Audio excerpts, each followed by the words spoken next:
Hello दोस्तों। Power grid corporation of India के limited की तरफ से एक वैकेंसी आई हुई है जो डेट 26/4/2021 को पब्लिश हुई है। Engagement of experience personal on contract basis. आपका जो सिलेक्शन होगा वो कॉन्ट्रैक्ट बेसिस पे होगा। रेगुलर तो पोस्ट है नहीं अभी फ़िलहाल। इस पैंडमिक में रेगुलर का पोस्ट का मिलना बहुत ही मुश्किल है। यह भी बहुत अच्छा अपॉर्चुनिटीज़ है। देख लेते हैं post and category wise vacancy breakup. First one, field engineer electrical के लिए टोटल नंबर ऑफ वैकेंसीज जो है वह 30 है। अनरिजर्व के लिए 12 है। ओबीसी एनसीसीएल के लिए एनसीएल के लिए 7, एससी के लिए 7, एसटी के लिए 7, ईडब्ल्यूएस के लिए 7। फील्ड इंजीनियर सिविल डिपार्टमेंट के लिए टोटल नंबर ऑफ वैकेंसीज जो है वो 8 है। अनरिजर्व के लिए 4 है। ओबीसी एनसीएल के लिए 2 है। एससी के लिए 1 है और एसटी के लिए इसमें वैकेंसी नहीं है। फील्ड सुपरवाइज़र इलेक्ट्रिकल इंजीनियरिंग के लिए है। इनमें से टोटल नंबर ऑफ वैकेंसी 47 है। अनरिजर्व के लिए 20, ओबीसी एनसीएल के लिए 12, एससी के लिए 9, एसटी के लिए 1 एंड ईडब्ल्यूएस के लिए 5 वैकेंसी है इसमें। Field supervisor civil total number of vacancies जो है 12 है। अनरिजर्व के लिए 6 है। ओबीसी एनसीएल के लिए 3 है। एससी के लिए 2 है। इसमें भी एसटी का वैकेंसी नहीं है। और ओबीसी ईडब्ल्यूएस के लिए 1 वैकेंसी है।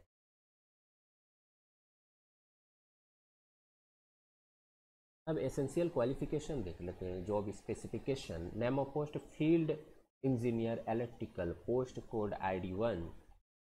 एसेंशियल क्वालिफिकेशन में सबसे पहले दिया हुआ है upper age limit. Cut off date जो है 9/5/2021।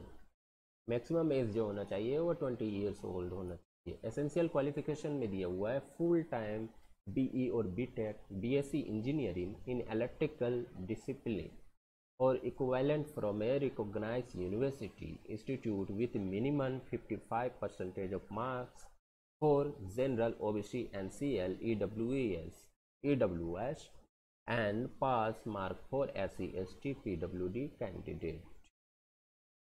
डिसिप्लिन आपने किस बनाई, इलेक्ट्रिकल होना चाहिए। इलेक्ट्रिकल पावर से अगर आप बीटेक किए हैं तो वो भी है। इलेक्ट्रिकल एंड इलेक्ट्रॉनिक इंजीनियरिंग से किए हैं। Power system engineering, power engineering, electrical. Field experience should have 1 year post qualification experience in of design, engineering, construction, testing and task commissioning, electrical work, etc. in rural electrification, ERE, distribution management system, DMS, sub-transmission. These are the ins name of the post। Field engineer civil department के लिए जो field engineer है उसका education qualification क्या है। इसका भी age limit जो है 29 ईयर्स ओल्ड मैक्सिमम है। आप यहाँ से एसेंशियल क्वालिफिकेशन देख लेते हैं। Full time BE BTech BSc engineering civil discipline, ये सिविल के लिए है तो सिविल डिसिप्लिन होगा। Field experience 1 year post qualification experience इसमें भी चाहिए आपको। इलेक्ट्रिकल इंजीनियरिंग का डिपार्टमेंट देखते हैं पोस्ट कोड ID3। इसका एज लिमिट भी है 29 years old. Qualification diploma, full time diploma from recognized technical board institute with minimal 55% of marks. Higher technical qualification like BTech, BE, MTech, ME, etc. with or without diploma is not allowed। इस post के लिए सिर्फ diploma वाले apply कर सकते हैं। अगर आपने बीटेक कर लिए हो और एमटेक भी कर लिए हो, या तो डिप्लोमा के साथ किए हो या नहीं किए हो। अगर आपने किए हो तो आप अप्लाई नहीं कर सकते।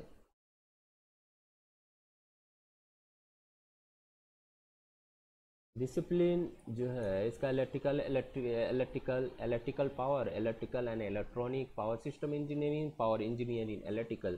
Field experience to the 1 year post qualification experience, इसमें भी एक्सपीरियंस मान लिया है, 1 साल के लिए है। Field supervisor civil, post code ID4। Essential upper age limit 25 years old. Essential qualification full time diploma in in civil engineering from a recognized technical board or institute with minimum 55% of marks. Field experience should have 1 year post qualification experience. No compensation and benefit. Post code ID 1 and 2 के लिए जो contract professional will be paid monthly remuneration in the pay band of 30,000 3% to 1,20,000 with initial basis pay of 30,000 plus industrial DA HRA perk at the rate of 35% of basis pay. Other benefit आपको क्या क्या दिया जाएगा? Other benefit में आपके पास HRA will be paid as per HRA rules. HRA का rules of power grid, power grid का जो HRA पे का रूल्स है उसी के हिसाब से आपको HRA दिया जाएगा। पर्क जो है eight the rate of 35% basic salary आपका जितना है उसका 35% जो है वो आपको पर्क में मिलेगा as per cafeteria approach. Contract personal will be entitled for रिवन official mobile call charge rental, बहुत सारा बेनिफिट मिलती है पावर ग्रिड सिस्टम में। आप लोग नीचे देख लीजिएगा, इस अच्छे से पढ़ लीजिएगा इस नोटिफिकेशन को। एज लिमिट में रिलैक्सेशन दिया हुआ है OBC SC EWS के लिए। OBC NCL के लिए एज रिलैक्सेशन जो है वह 3 साल का है, SC के लिए 5 साल, EWS के लिए कुछ भी नहीं।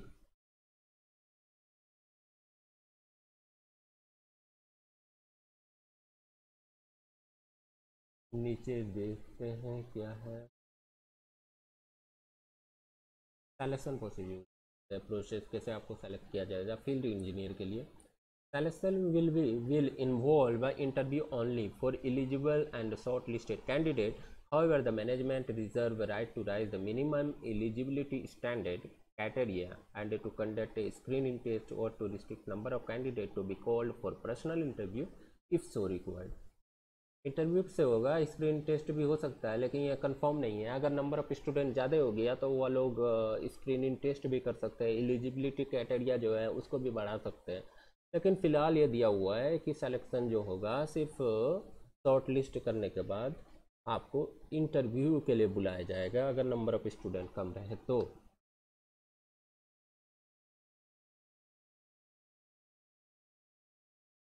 स्क्रीन टेस्ट जो होगा if conducted shall be 1 hour duration for 75 marks in 2 part, 1 part 150 question and relevant discipline and part 2 25 question on aptitude.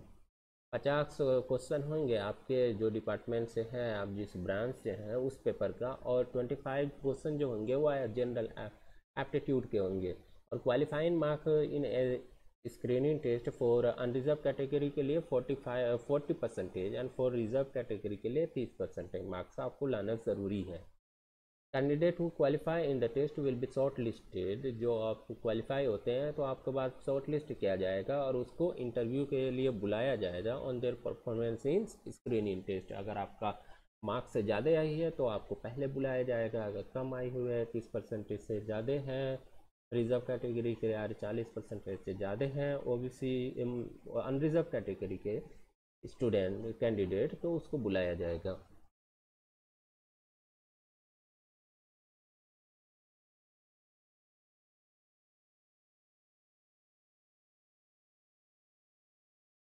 Application fee post code 1 and 2 के लिए फील्ड इंजीनियर और इलेक्ट्रिकल और सिविल डिपार्टमेंट के लिए उसको non refundable application fee जो जमा करना है वो 400 रुपये है।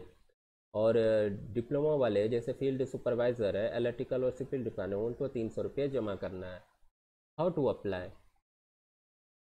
तो आप अप्लाई कैसे करेंगे?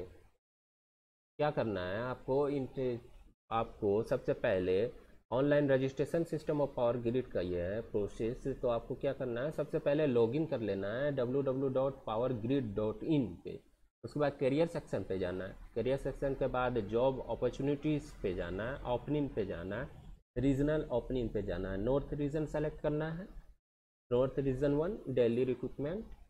और उसके बाद कॉन्ट्रैक्ट का ऑप्शन, कॉन्ट्रैक्चुअल पोजीशन का ऑप्शन आएगा and then engagement of experience personal contract basis. तो ये सब करने के बाद उसके बाद एप्लीकेशन मिलेगी, वहाँ पे आप कर सकते हैं। उसके लिए आपको पहले क्या क्या चाहिए, before registration application website candidate well it self email ID होना चाहिए, पहले अकाउंट आपको बनाना पड़ेगा, इसलिए मोबाइल नंबर डालते से पहले ईमेल आईडी से रजिस्ट्रेशन करना पड़ता है।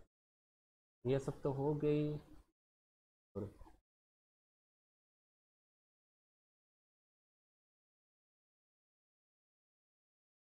इम्पोर्टेंट डेट वगैरह देख लेते हैं।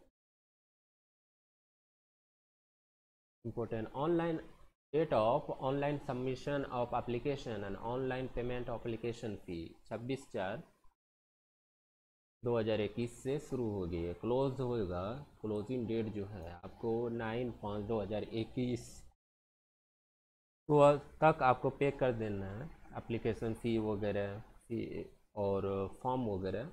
Cut off date for the purpose of upper age limit, ये तो मैंने पहले बता दिया था 9/5/2000। डेट ऑफ इंटरव्यू और test will be notified separately on website, website पे अपडेट दे दिया जाएगा, वहाँ से आप देख सकते हैं। आज के लिए बस इतना ही, शुक्रिया।